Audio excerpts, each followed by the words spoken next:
Ngopi atau ngeteh, Pak? Ngopi saya. Bapak ngopi? Ngopi. Oh, setiap hari pasti ya? 2-3 gelas setiap hari. Tapi kopi hitam ya Pak? Oh, kopi hitam. Kopi hitam. Tanpa gula ya? Tanpa gula.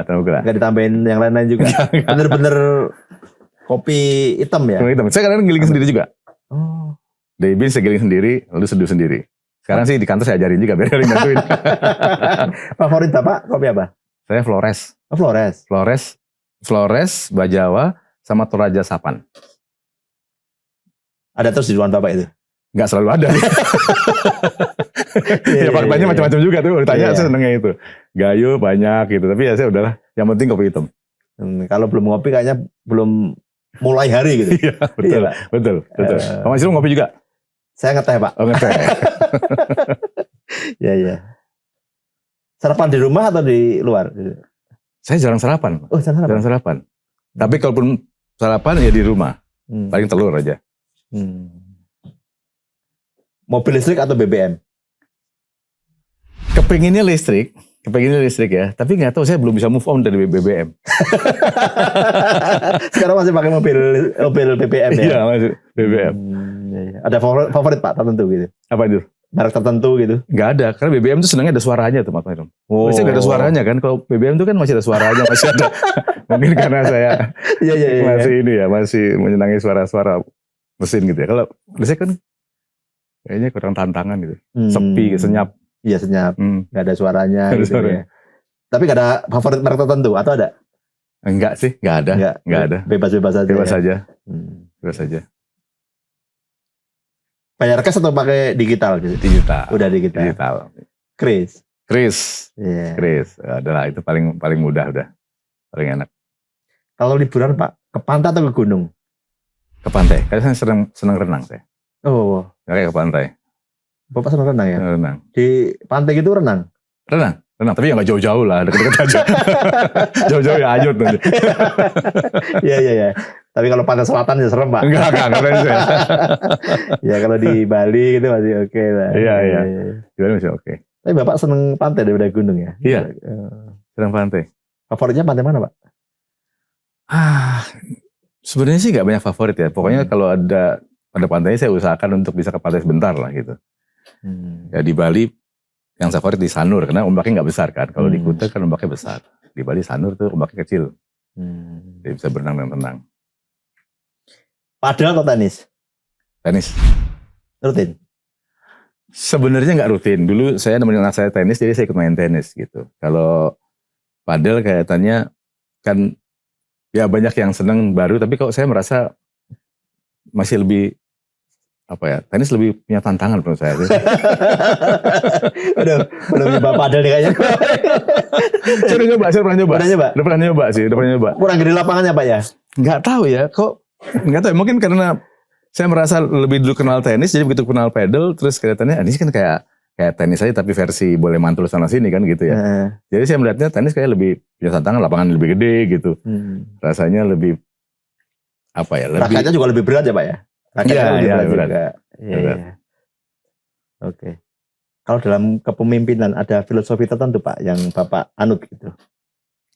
Saya pernah share ke Mas Masir waktu itu ya, yang filosofi tidak ada pelaut yang tenang, tidak ada ulung dari laut yang tenang. Itu filosofi yang selalu saya pegang. Karena apa?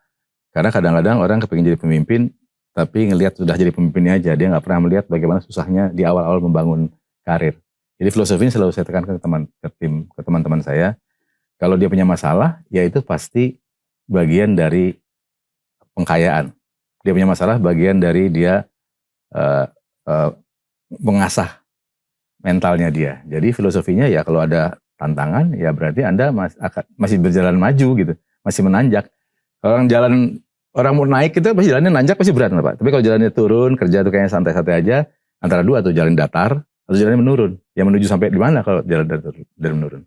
Ya kita melihatnya kalau kamu punya tantangan, setiap saat ada pekerjaan berat, target tambah tinggi, nah itu kan berarti harusnya tantangan. Jadi buat teman-teman di BSI, target tambah tinggi, saya berarti masih maju itu? Masih maju. Oh tuh kayak gitu. Jadi kalau target ditambah, jangan mengeluh. Itu artinya kita bergerak maju Pak ya. Menanjak kan? Menanjak. Jalan nanjak kan berat loh. Iya, tapi kita harus menanjak kalau ingin mencapai puncak ya Pak. Betul. Ada tokoh idola tertentu gitu yang menginspirasi Bapak selama berkarir? Saya itu salah satu idola saya Pak Habibie. Oh, Pak Habibie. Pak Habibie itu menurut saya sosok yang lengkap ya. Dari sisi intelektual sangat kuat, dari sisi spiritual juga kuat, dan apa ya, sangat humble kan. Di posisi tertinggi pun sangat humble. Kan nggak banyak pemimpin-pemimpin yang begitu sampai puncak tuh humble. Dulunya mungkin humble, begitu sampai puncak terus berubah gitu kan. Nah itu banyak.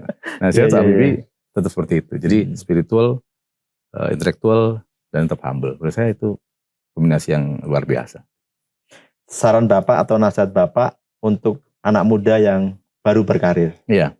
Saran Bapak, pesan Bapak. Pesan saya sama, bahwa untuk menapaki karir itu nggak ada jalan pintas. Dan kadang nggak ada jalan pintas, nggak ada jalan gampang, maka setiap ada hambatan, ada yang terjal di depan, ya jalani aja. Integritas pasti harus dipegang. Integriti itu penting. Dan buat anak-anak muda, loyalitas jadi penting. Anak-anak muda biasanya mereka kan fast learner ya, cepat belajar, tapi less loyal gitu, gampang pindah, gampang putus asa. Kan sekarang saya dengar ada satu idiom seperti strawberry generation gitu. Bagus, keren, warnanya indah, tapi begitu jatuh sedikit pecah gitu kan. Jadi anak muda menurut saya harus lebih tangguh lah, lebih nggak boleh cengeng lah, kira-kira begitu. Anak muda kalau mau punya karir yang bagus, karir yang tinggi, tentu harus punya mental yang kuat dan punya endurance yang kuat juga. Nggak hanya endurance mental, tapi endurance fisik juga. Nggak bisa sebentar-sebentar dikasih challenge terus sakit, sebentar-sebentar terus healing gitu kan, susah juga. Gitu. Iya.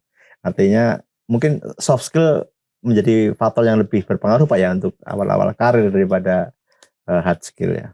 Ya, soft skill. Termasuk communication skill ya. Karena anak muda biasanya empatinya kurang dalam berkomunikasi karena mungkin terbiasa dengan komunikasi dengan gadget ya. Tetapi begitu interaksi antar manusia biasanya ada gap tuh. Maka kemampuan dia berkomunikasi, kemampuan dia berempati itu menjadi penting. Maka kita di BSI kita punya spirit culture yang baru kan. Empati, melayani, antusias penuh hati. Itu Mas. Udah bisa nebak ya? Oke. Pak, satu impian Bapak untuk Bank Syariah Indonesia?